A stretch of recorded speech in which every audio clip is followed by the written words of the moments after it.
The forest was dark, and the air smelled like burning metal when Jake Morrison stepped through the broken trees. His boots crunched on scattered debris and strange crystal fragments that glowed with a faint blue light. The crash site stretched before him like a wound in the earth, and smoke rose from the wreckage of something that was definitely not from this world. Jake had been patrolling the northern Montana wilderness when he saw the fireball streak across the sky. At first he thought it was a meteor, but the way it changed direction told him something else was happening. His military training kicked in immediately, and he radioed his position before heading toward the impact site. Now he stood before twisted metal that seemed to shift colors in the firelight, and his heart pounded with a mixture of fear and wonder. The vessel was unlike anything he had ever seen in his 12 years of military service. It was organic and mechanical at the same time, with curves that seemed to flow like water frozen in time. Parts of it still hummed with energy, and Jake could feel static electricity making his hair stand on end. He moved carefully around the wreckage, checking for survivors, though he had no idea what he might find. That was when he heard it, a low, rumbling growl that made his bones vibrate and set every instinct screaming at him to run. Jake froze and slowly turned his head toward the sound. What he saw made his breath catch in his throat. A massive creature lay half buried in debris, and its scales gleamed black and deep purple in the flickering light. The dragon was real, and it was dying. Its chest rose and fell with labored breaths, and blue blood pooled beneath its massive body.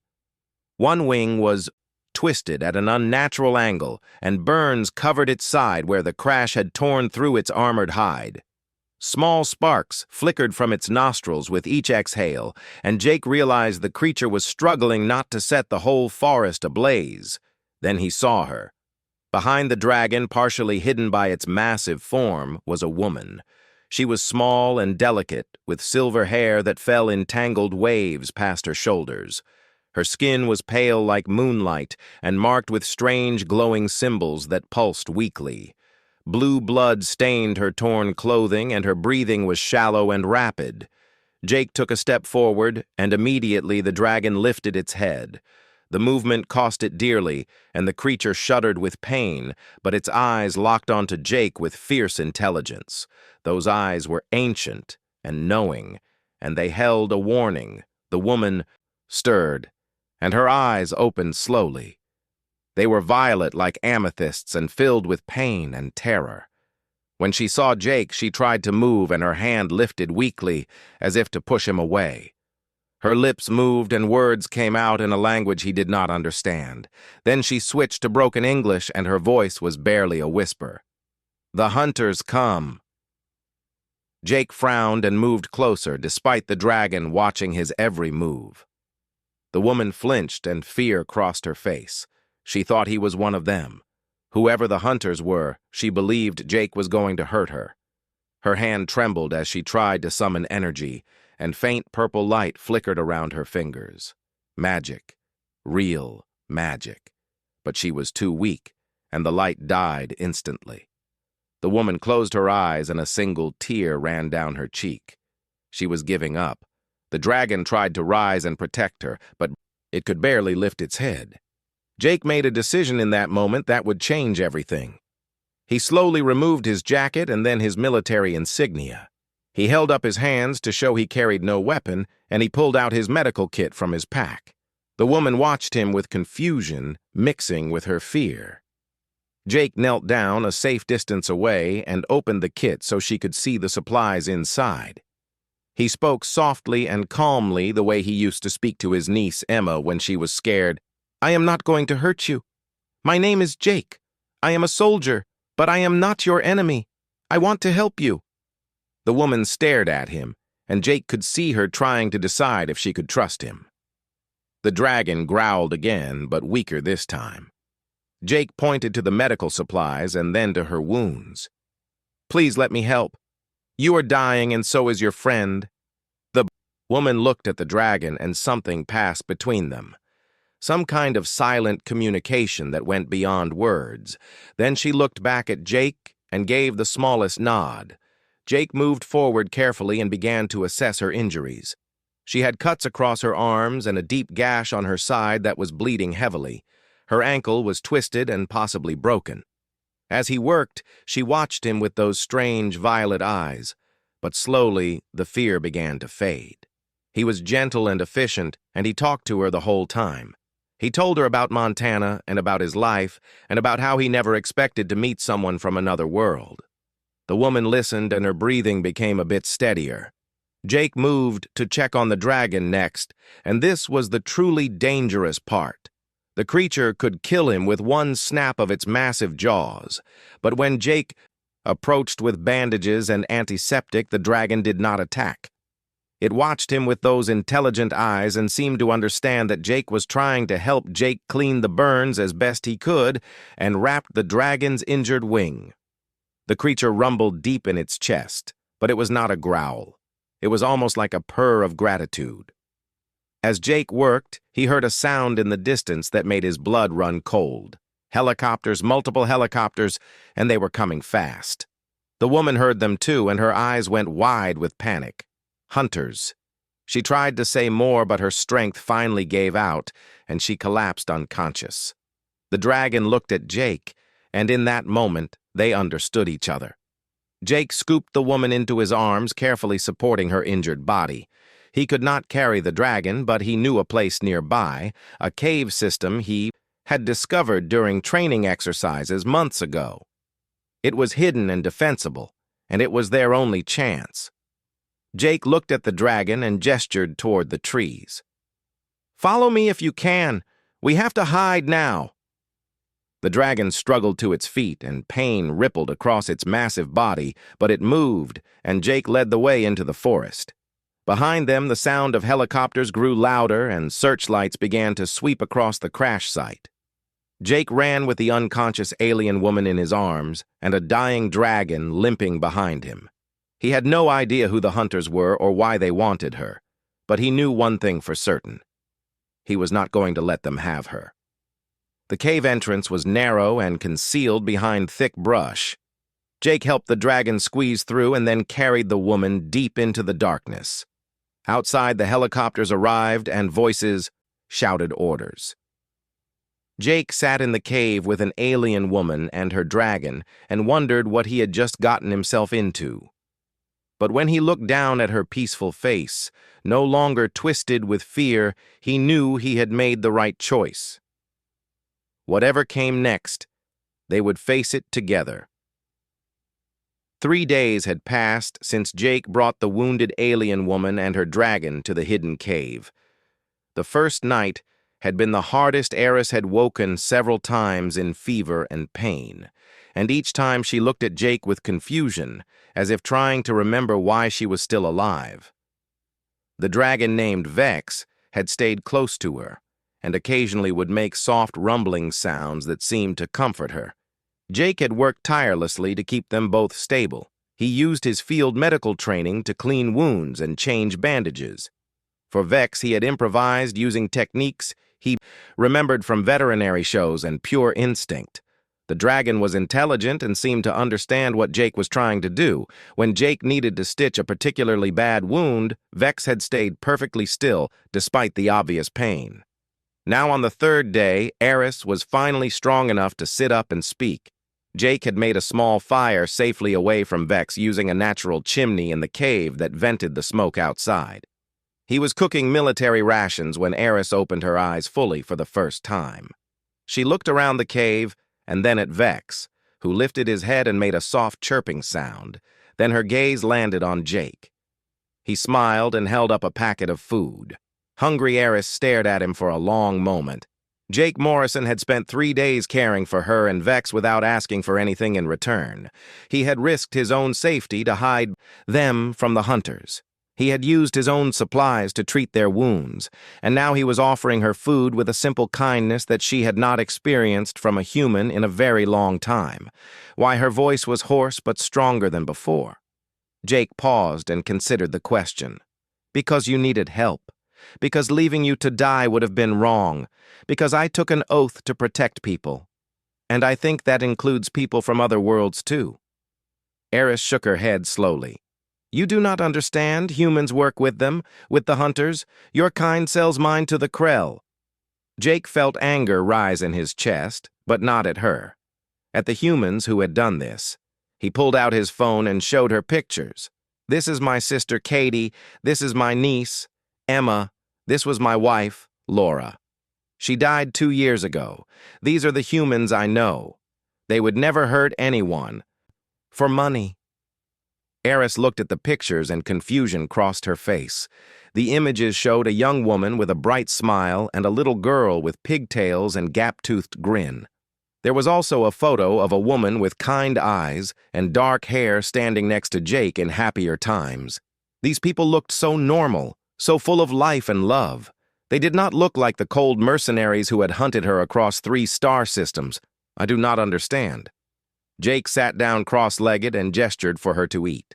He had heated the rations, and though they were not much, she needed the nutrition. As she ate slowly, he began to explain.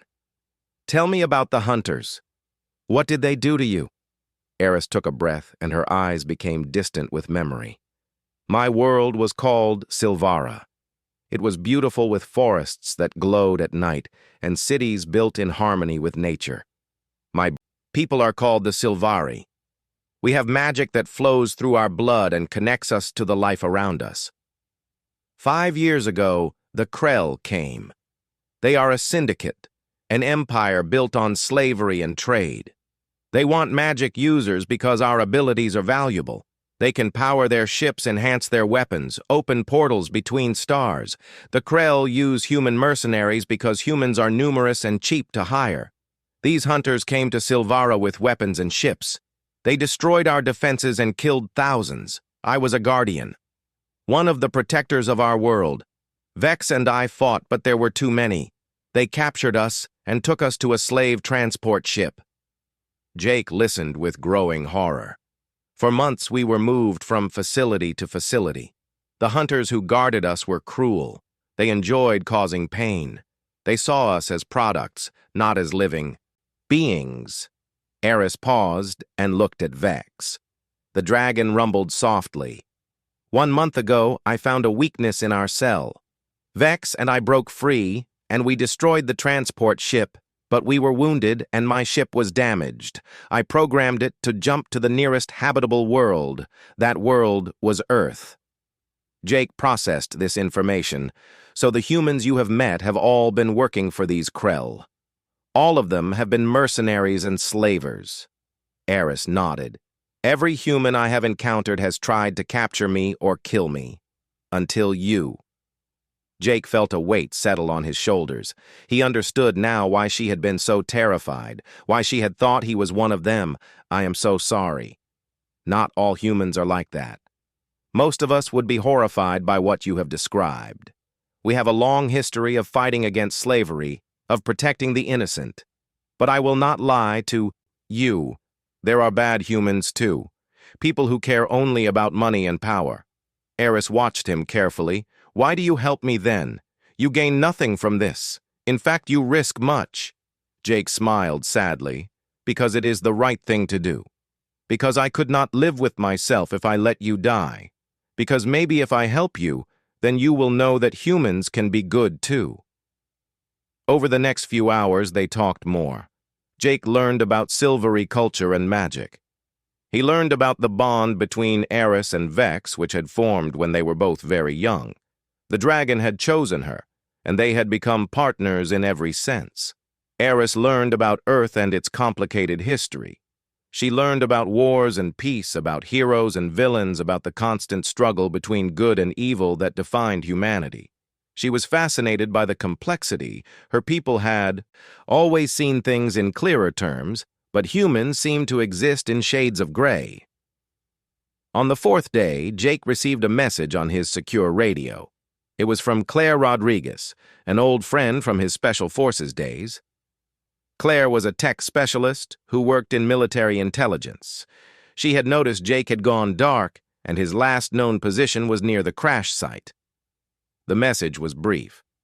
Jake, I know you found something. The government is covering it up, but I pulled the satellite data. I am coming to you Do not trust official channels. Claire arrived at nightfall, moving through the forest like a ghost. When she entered the cave and saw Eris and Vex, her eyes went wide. "Jake, this is incredible. This proves everything." Eris tensed, and Vex growled, but Jake stepped between them. "Claire is a friend. She can be trusted." Claire slowly approached and looked at Eris with wonder. "Not greed. I have spent years believing we are not alone in the universe, and I have found evidence that our government has been hiding things. If what I suspect is true, there are people in power who have been cooperating with alien forces for a long time." Eris studied Claire carefully. "You believe me?" Claire nodded. "I believe you and I want to help. What they did to your people is wrong, and any human who participated should face justice. But first, we need to keep you safe." For the first time since the crash, Eris felt something she had not felt in years. Hope. These humans were different. They were not hunters. They were guardians like her. Jake and Claire began making plans. They needed supplies and they needed time for Vex to heal enough to fly. But most importantly, they needed to stay hidden. The hunters were still out there, searching. And now that Jake had gone rogue, his own military might come looking too. As night fell, Eris sat beside Vex and watched Jake and Claire work together. They moved with easy friendship and determination. She thought about everything she had learned about humans over the past few days. They were capable of terrible evil, yes, but they were also capable of incredible kindness. Jake looked over and caught her eye. He smiled, and she found herself smiling back. For the first time since leaving, Silvara Eris felt like she might actually survive this, and maybe Earth would prove to be more than just another place to run from. Maybe it could be a place where she finally found allies in her fight against the Krell. Vex rumbled softly and rested his massive head near her. The dragon had sensed the change in her emotions. They were not safe. Yet the danger was far from over, but they were no longer alone, and that made all the difference. The following week brought changes that none of them could have predicted. Claire had proven to be invaluable. She used her connections to smuggle supplies into the forest, including medical equipment, better food, and technology that could help mask their heat signatures from aerial surveillance. She also brought news, and none of it was good. The hunters were increasing their search patterns, and they had brought in additional mercenary teams. Even more concerning, Claire had discovered encrypted communications that suggested someone high up in the military or government was helping coordinate the search. Jake spent his days keeping watch and helping Eris recover. Her wounds were healing faster than any human injuries would, and she explained that silvery biology was enhanced by their connection to magic. But she was still weak and needed time. Vex was improving too. The dragon could now move around the cave freely and had even made short flights outside during the darkest hours of night. Jake had watched in awe as the massive creature lifted into the air with silent grace. Dragons were not just animals, they were ancient beings with intelligence that rivaled or exceeded human understanding. One night, as Jake sat watch near the cave entrance, Vex approached him. The dragon was enormous up close, and Jake felt his heart race, despite knowing the creature meant no harm. Vex lowered his massive head and looked directly into Jake's eyes. Then slowly, carefully, the dragon pressed his scaled forehead against Jake's chest. Eris gasped from deeper in the cave. "He has bonded with you." Jake looked at her confused. "What does that mean?" Eris moved closer, and her eyes were wide with wonder. "Vex has never allowed anyone except me to touch him. Dragons choose their companions very carefully. They can sense the nature of a being's soul. He sees something in you, Jake Morrison. He sees a warrior heart, a protector spirit. He has accepted you as part of our family." Jake felt emotion well up in his chest. He reached up slowly and placed his hand on Vex' scaled head. The dragon scales were warm and surprisingly smooth. He could feel the power thrumming beneath them like a living engine. "Thank you," Jake whispered. "I promise I will protect both of you." Vex made a sound that was almost like a purr, and then settled down beside Jake for watch duty. From that night forward, everything changed. The bond between Jake and Vex grew stronger each day. The dragon would follow Jake on patrols and could sense danger before Jake instruments detected anything. Eris began teaching Jake about her world and her people. She showed him how magic worked, and though he could not perform it himself, he began to understand its principles. Magic was not just power, it was connection. It was the ability to sense and manipulate the energy that flowed through all living things. She told him stories of Silvara, of cities that grew from living crystal, of forests where the trees sang at dawn, of guardians like herself who trained their entire lives to protect their people. She told him about the day the Krell came, how the sky had filled with ships, how her fellow guardians had fought and died, how she and Vex had been among the last to fall. She told him about the slave ships, about beings from dozens of worlds all captured and broken, about the cruelty of the hunters who saw them as nothing more than cargo. Jake listened and his anger grew, but it was a cold, focused anger, the kind that led to action, not rage. He made a vow to Eris that night: "I will help you get off Earth safely.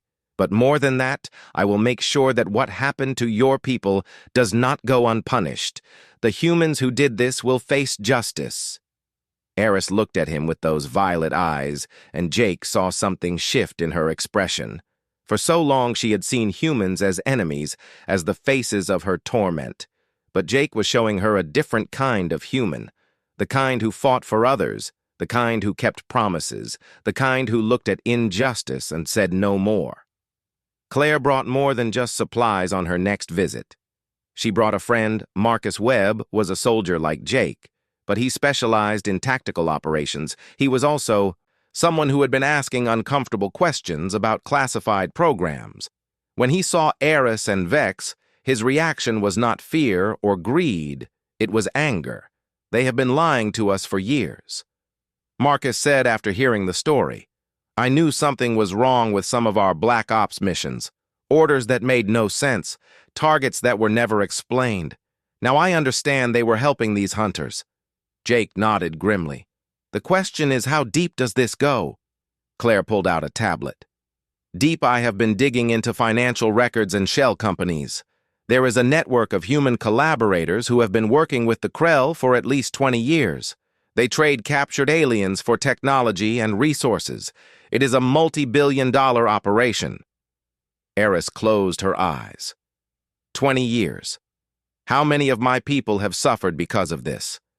How many others?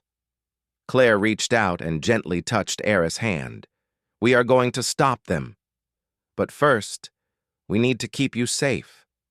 The hunters are getting close." Eris opened her eyes, and there was steel in them. "Then perhaps it is time to stop hiding."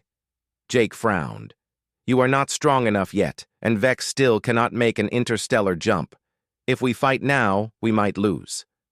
Eris stood, and despite her injuries, she stood tall. "I am a guardian of Silvara. I have spent months running and hiding. I am tired of being prey."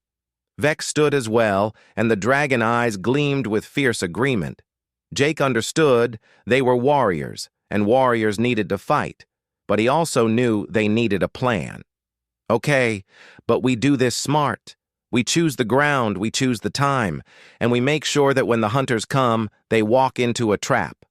Over the next 3 days, they prepared. Claire used her technical skills to set up sensors around the cave. Marcus brought weapons and ammunition. Jake trained with Eris, learning how her magic could complement their tactics. She could create barriers of energy. She could sense living beings at a distance. She could even manipulate the elements, though that took significant power. Most importantly, she could enhance their weapons. By channeling magic through their rifles, the bullets would hit harder and fly straighter. Vex practiced combat maneuvers. The dragon could breathe fire that melted steel. He could move with terrifying speed despite his size, and his scales were tough enough to deflect most conventional weapons. They also talked about what would come after Eris explained that she had allies among the stars, other survivors of the Krell attacks, resistance fighters who worked to free slaves and disrupt the syndicate operations. If she could signal them, if she could let them know she was alive, then help might come. But such a signal would also tell the hunters exactly where she was. It would force a confrontation. Claire looked at the group. So we are talking about starting a war. Jake shook his head. No, we are talking about ending one. The Krell and their human collaborators have been waging war on innocent people for decades. They just did it in secret. We are bringing it into the light. Marcus grinned. I always wanted to be part of something bigger than myself. Guess I got my wish. Eris felt something she had not felt in a very long time. She felt like she had a team again, like she had fellow guardians standing beside her. These humans had every reason to turn their backs. They could have surrendered her and gone back to their normal lives.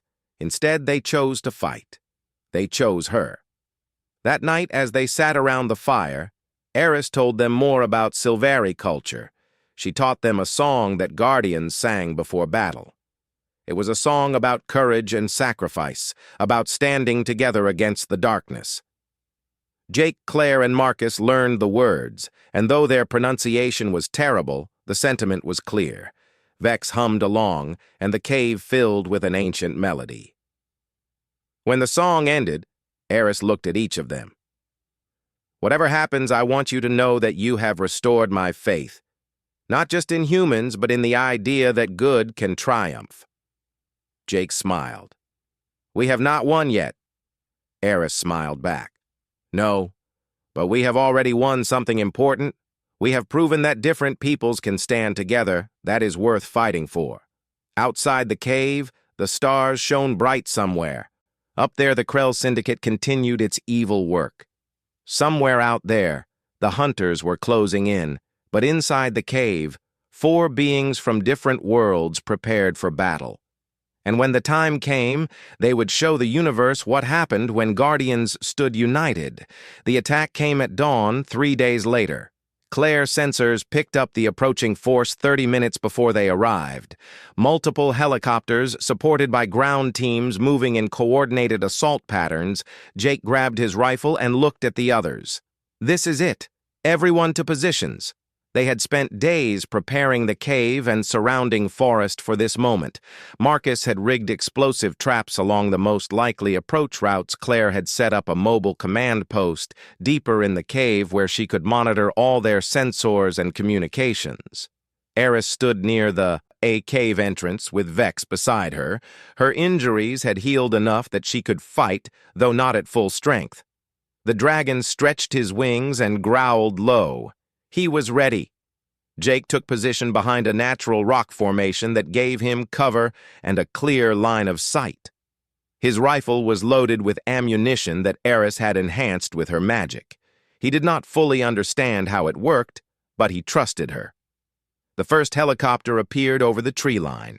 It was black and unmarked military grade, but without any identification, Jake watched through his scope as rappel lines dropped and soldiers descended. These were not regular military. Their gear was too advanced, and their movements too precise. These were elite mercenaries, the hunters. A woman voice came over a loudspeaker. Eris of Silvara. You are surrounded. Surrender now, and we will let the humans live, Eris whispered beside Jake. They will kill everyone, the woman voice continued. My name is Veronica Kane, and I have been hunting you for 6 months. You cannot escape this time. Just come quietly, and no one else has to die. Jake looked at Eris. She was tense, and her hands glowed with purple energy. He could see the fear in her eyes, but also determination.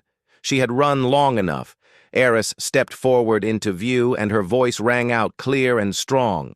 I am Eris, guardian of Silvara, and I will never surrender to slavers. If you want me, Veronica Kane, then come and take me. For a moment there was silence. Then all hell broke loose. The hunters opened fire and energy weapons lit up the forest. Eris threw up a barrier of magic and the shots exploded harmlessly against it, but Jake could see the strain on her face. She could not hold it forever. Marcus detonated the first trap. An explosion ripped through the trees where a squad of hunters had been advancing. The blast threw bodies through the air and forced the others to take cover. Jake began firing with precise controlled shots. Each bullet struck home and hunters fell. The enhanced ammunition punched through their advanced armor like paper. Claire's voice came through their earpieces. More contacts coming from the East 2nd helicopter deploying troops. Vex launched himself into the air with a roar that shook the ground. The dragon swept over the battlefield and unleashed a torrent of fire. The flames engulfed a hunter squad, and their screams were brief. But the hunters were professionals. They adapted quickly and began targeting Vex with heavy weapons. Energy bolts streaked through the air, forcing the dragon to dodge and weave. One shot clipped his wing, and Vex bellowed in pain but stayed airborne. Jake saw movement to his left and spun. 3 hunters were trying to flank their position. He fired and dropped the first 2, but the third got off a shot. The energy bolt hit the rock near Jake's head and exploded. Shrapnel cut across his cheek and he felt blood run down his face. Marcus appeared and took down the third hunter with a burst from his assault rifle. "You okay?" Jake nodded and wiped the blood away. "Keep them off our flanks." The battle intensified. More hunters poured in and they brought heavy equipment. Jake saw them setting up what looked like an energy cannon. If they got that operational, it could tear through Eris' barrier. He switched to his radio. "Claire, I need target coordinates on that cannon." "Got it. Sending now." Numbers appeared on Jake's tactical display. He relayed them to Eris. She nodded and began chanting in her native language. Purple energy gathered around her hands, growing brighter and brighter. Then she thrust both palms forward, and a bolt of pure magical force shot across the battlefield. It struck the cannon, and the device exploded in a shower of sparks. The hunters operating it were thrown back, but the effort cost Eris. She stumbled, and her barrier flickered. Jake caught her. "Easy. You pushed too hard." Eris' breathing was labored. "There are so many of them. Where did they all come from?" That was when Jake saw her, Veronica Kane herself, emerging from one of the helicopters. She was tall and moved with deadly grace. Her armor was more advanced than the others, and she carried weapons that crackled with alien technology. Kane surveyed the battlefield with cold eyes. Then she raised a device and spoke into it. Within seconds, Jake heard a new sound. Something massive moving through the forest. Something mechanical. The trees parted, and Jake, heart sank. It was a mech, a walking war machine 15 feet tall, covered in armor and bristling with weapons. The Krell technology in hunter hands. Marcus cursed over the radio. "How do we fight that thing?" Vex knew. The dragon dove from the sky and slammed into the mech with all his weight. The impact staggered the machine, but did not bring it down. Vex clawed at the armor trying to tear through, but the metal was too strong. The mech swung a massive arm and caught Vex across the head. The dragon was thrown sideways and crashed into the trees. Eris screamed. She tried to run to him, but Jake held her back. The mech would kill her if she got close. "We need a new plan." Jake shouted, "Claire, any ideas?" The tech specialist voice was tense. "That mech is powered by a fusion core. If we can breach the core, it will explode. But the armor is too thick. Unless what? Unless Eris can channel her magic through Vex fire. Dragon fire is hot enough to melt anything. If she enhances it, the combination might breach the core." Jake looked at Eris, "can you do it?" She looked at Vex, who was struggling to his feet. The dragon was hurt, but still fighting. Together, Eris and Vex had always been stronger. She nodded. "Yes, but I need you to keep Kane and her soldiers off us. It will take time to build that much power." Jake, Marcus, and Claire formed a defensive line. They poured fire into the advancing hunters. Bodies fell, but more kept coming. Kane watched from a distance, and her expression never changed. She was calculating, waiting for an opening. Eris and Vex moved into position. The dragon breathed deep, and flames began to build in his throat. Eris placed her hands on Vex's scales, and purple energy flowed from her into him.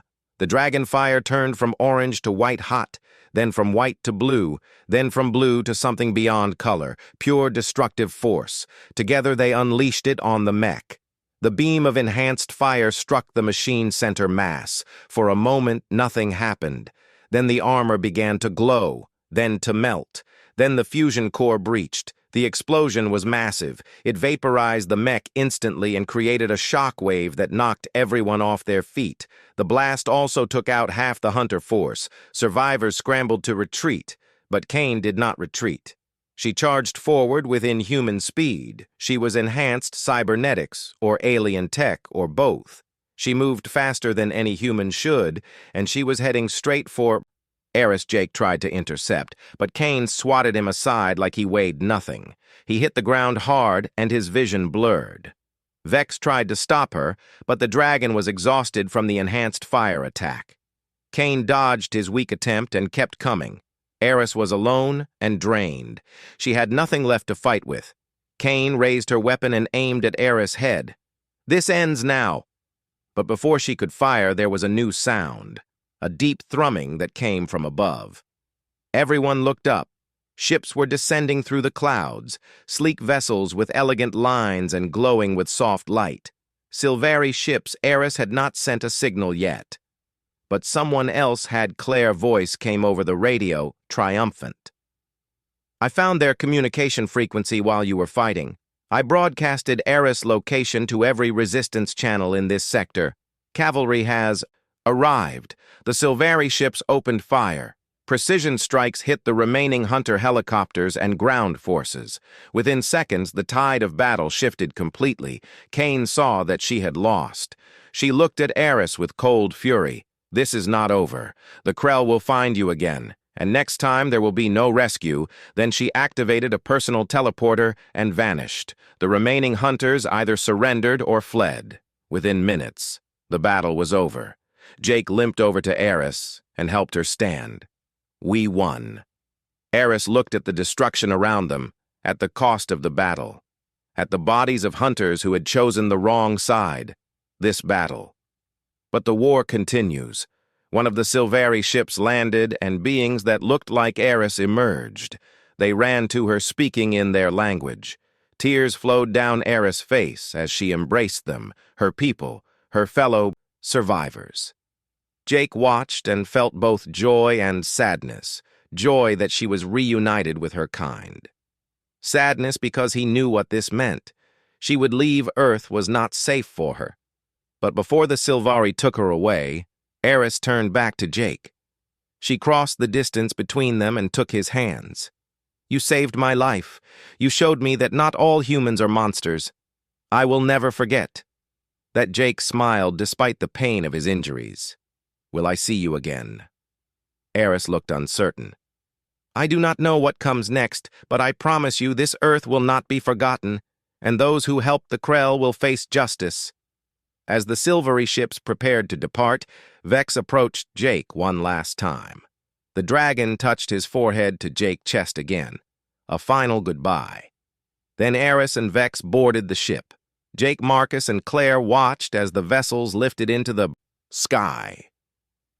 They had won the battle, but they all knew this was just the beginning. Somewhere in the command structure, humans were betraying their own species, and now Jake and his friends were targets too. But they had also gained something. They had proven that different worlds could fight together, that honor still meant something. As the ships disappeared into the clouds, Jake made a new promise. This would not end here. He would find the traitors, and he would make sure that what happened to Sylvara never happened to Earth. The war was coming home. The aftermath of the battle brought chaos. Within hours of the Sylvari ship's departure, military helicopters filled the sky, but these were official forces, government personnel demanding answers. Jake, Marcus, and Claire were detained at the scene. Soldiers surrounded them and officers shouted questions. What happened? Here! Where did the alien go? Why did you engage without authorization? Jake said nothing. He had learned long ago that silence was better than saying the wrong thing. They were taken to a military facility and separated. For 2 days, Jake sat in an interrogation room. Different officers came and went, asking the same questions in different ways. He told them only the basics. He had found a wounded alien. He had tried to help. The hunters had attacked. The alien friends had arrived and left. He did not mention Claire hacking into classified systems. He did not mention Marcus bringing unauthorized weapons. He protected his friends. On the 3rd day, everything changed. The door opened, and a woman in a general uniform entered. She had steel gray hair and sharp eyes. Her uniform bore the name Hayes General, Nicole Hayes. She dismissed the other officers and sat down across from Jake Lieutenant Commander Morrison. I have read your report. All 12 versions of it. Jake met her eyes, but said nothing. Hayes smiled slightly. You are protecting your friends? That is admirable, but it is also unnecessary. I am not your enemy. Jake remained silent. Hayes pulled out a tablet and slid it across the table. This is a financial network, shell companies, secret accounts, payments made to mercenary groups. It connects to 3 senators, 5 corporate CEOs, and at least a dozen high-ranking military officers. Jake looked at the data. It was exactly what Claire had been tracking. Hayes continued. For the past 6 months, I have been investigating reports of unauthorized operations missions that made no sense. Resources that disappeared. I suspected corruption, but I did not know the scale. She leaned forward. Then I read your reports. About the alien and the hunters. Everything clicked into place. There is a conspiracy within our government and our military people who have been trading with alien slavers for technology and profit. They have been doing it for decades. Jake finally spoke. Why are you telling me this? Hayes' eyes were hard because I need help. These people have power and connections. If I move against them openly, they will destroy the evidence and disappear. But if I have witnesses, if I have soldiers who saw what the hunters did, if I have proof of alien contact that contradicts the official lies, then I can expose them. Jake considered this. What do you want from me? Everything. Your full testimony, your friend's testimony, any evidence you gathered, and your help in what comes next, because this is bigger than just arresting a few corrupt officials. This is about Earth, future. Jake made his decision. I will help you, but I have conditions. Hayes nodded. Name them first, my friends. Claire and Marcus walk away with full immunity. They were following my orders. Second, we do this the right way. No cover-ups, no secret trials, everything public third. If Eris or her people come back, they are treated as allies, not prisoners. Hayes considered for a moment. Agreed. But you should know that things are about to get very complicated. She pulled up another file on the tablet. 3 hours ago, we detected a massive energy signature in orbit. Multiple ships, some Silvari, some from other species. They are not attacking, but they are also not leaving. They sent a message. It was addressed to you. Jake heart raced. What did it say? Hayes played an audio file. Eris' voice filled the room. Jake Morrison, I told you I would not forget. The Silvari. Council has reviewed what happened on Earth. We have decided to make formal contact with your world, but we will only negotiate with people we trust. We request that you and General Nicole Hayes represent humanity in these discussions. The audio ended. Hayes looked at Jake. So it seems you are now a diplomat. Jake almost laughed. I am a soldier. I do not know anything about diplomacy. Hayes smiled. Neither do most diplomats. But you have something more important. You have the trust of an alien species that makes you the most qualified person on Earth for this job. Over the next week, events moved quickly. Claire was released and immediately began working with Hayes' team to compile evidence against the conspirators. Marcus was also freed, and he helped coordinate security for what was coming. The Sylvari ships established a position in high orbit. They sent down representatives including Eris and Vex. When Jake saw them again at the designated meeting site, his heart lifted. Eris looked healthier. Her wounds had fully healed and she wore formal Guardian armor. Vex had also recovered, and the dragon-gleaming scales reflected the sunlight.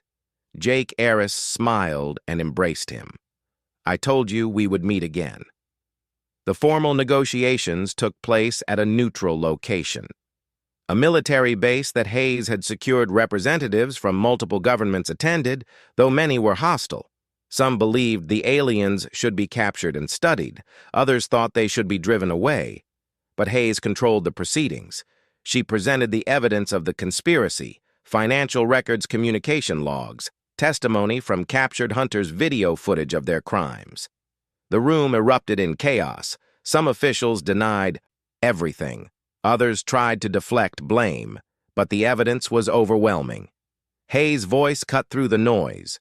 For 20 years, elements within our governments and corporations have been betraying humanity.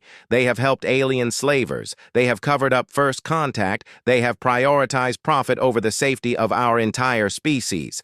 This ends now.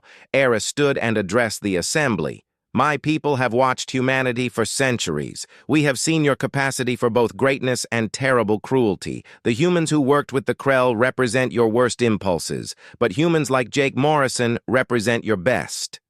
She gestured to Jake. When I crashed on your world, I expected to die or be captured. Instead, I found someone who risked everything to help a stranger. Someone who saw past species and saw a person in need. That is the humanity we wish to engage with. Over the following weeks, the conspiracy was dismantled. Arrests were made. Trials began. The truth came out piece by piece. The public reaction was mixed. Some people were outraged by the betrayal. Others were fearful of alien contact, but slowly understanding grew. Meanwhile, the Sylvari began sharing information about the galaxy, about the many species and civilizations, about the threats like the Krell, about the opportunities for trade and cooperation. Earth was being invited to join a larger community, but it would not be easy. The galaxy was dangerous, and humanity would need to prove itself worthy. Jake found himself in a strange new role. He was no longer just a soldier. He was a bridge between worlds. He worked with Eris to establish protocols for future contact. They created guidelines for peaceful interaction. They planned joint operations against the Krell and their human collaborators. And slowly, a friendship between species began to form. One evening, Jake and Eris stood on a hillside, watching the sunset. Vex dozed nearby, his massive form. Peaceful. Do you think it will work? Jake asked. This alliance between our peoples. Eris was quiet for a moment. I think it will be difficult. Your people are divided. Some will embrace us and others will fear us. But I also think it is necessary. The Krell have been unchallenged for too long. They need to see that their victims can find allies, that evil does not go unpunished forever. Jake nodded. And what about you? What will you do now? Eris smiled. The Sylvari Council has asked me to remain here as an ambassador. They say I understand humans better than most, so I will stay and continue building this bridge between our worlds. She looked at him. Besides, I made a promise to never forget what you did, and Sylvari always keep their promises. Weeks turned into months. The alliance between Earth and the Sylvari grew stronger. Other species reached out curious about humanity. Some came as friends, others as potential partners. Trade began, and with it came new technologies. Earth medical science advanced with Sylvari healing techniques. Energy systems improved with alien designs. Communication networks expanded to reach the stars. But the most important change was in perspective. Humanity realized they were not alone. They were part of something larger, and with that realization came responsibility. Jake continued working with Hayes and Eris. Together, they formed the core of Earth's first true interstellar diplomatic corps. Marcus joined them, bringing his tactical expertise. Claire became the head of technology exchange, ensuring that alien knowledge was shared responsibly. They were an unlikely team, but they worked 1 year after Eris crashed on Earth. The first human ship designed with Sylvari assistance launched into deep space. Its mission was to patrol trade routes and protect against Krell raiders. Jake stood at the launch site with Eris beside him. On Earth orbit, Vex flew alongside the ship, his massive form dwarfing even the vessel. It was a symbol, human and Sylvari working together, different species united by common purpose. Eris looked at Jake. "You changed my life. When I closed my eyes that first day, I thought I would die alone. But you showed me that even in darkness, there can be light." Jake smiled. "You changed mine, too. I thought I understood courage, but you taught me what it really means to fight for what is right." As the ship disappeared into the stars, they stood together, two beings from different worlds, united by a bond forged in blood and fire. The future was uncertain. The galaxy was dangerous. The Krell were still out there. But for the first time in a long time, both of them felt hope, because they had proven something important. That fear could be overcome, that trust could be earned, that different peoples could stand together, and that sometimes the most powerful weapon against darkness was not magic or technology, it was simple human kindness. The wounded alien woman had closed her eyes in fear, but she had opened them to see the truth. Not all humans were hunters, some were guardians, and together guardians could change the galaxy. The war against the Krell would continue, but now Earth had allies. Now humanity had friends among the stars, and that made all the difference. As Jake and Eris walked back toward the base, Vex descended from orbit and landed beside them. The dragon nuzzled both of them affectionately. They were a family now, bound by more than circumstance, bound by choice. And whatever challenges came next, they would face them together. The end was really just a beginning. A new chapter for Earth, a new hope for the Sylvari, and a new friendship that would echo across the stars in a galaxy filled with darkness. Sometimes all it takes is one person willing to help. One act of kindness in the face of fear, to change everything.